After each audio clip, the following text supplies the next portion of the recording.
Blackstone Audiobooks presents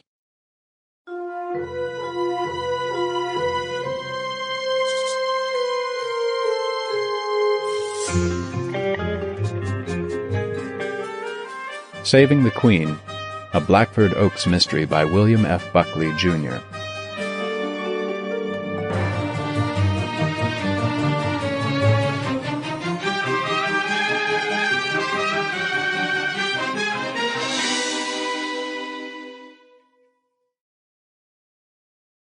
Prologue.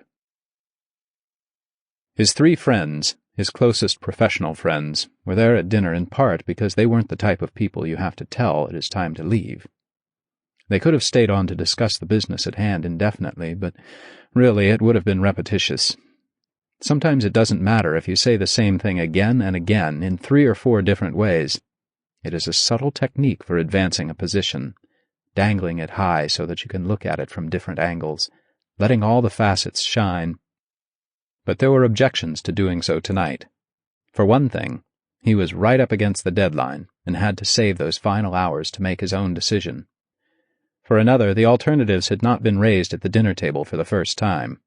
They had been at the center of conversation among the highest officials of the Central Intelligence Agency ever since it had been resolved that a special panel, headed by the Vice President, would interrogate them deeply about the kind of thing the CIA had been doing. For a while it was expected, within the organization, that a party line would be laid down by the director, but as the days went on it became clear that he was not intending to do anything of the sort. Perhaps in other days, but Watergate had just come and was not by any means yet gone. There a party line had been laid down, and it was only a matter of months before the people on the other side seized on the contradictions, charted them, computerized them, gloated over them. And then, almost every day in the right-hand column of the morning paper, someone else was indicted. At the opposite end of the paper, the headline reported the conviction of the poor wretch indicted 6 months earlier, for following the party line. Besides, no one in the agency was going to urge him, A, to take an oath, and then B, to tell a lie. If he wanted to, he could always plead the Fifth Amendment. "I'm sorry, Mr. Vice President, but I must decline to answer your question on the grounds that by doing so I might incriminate myself."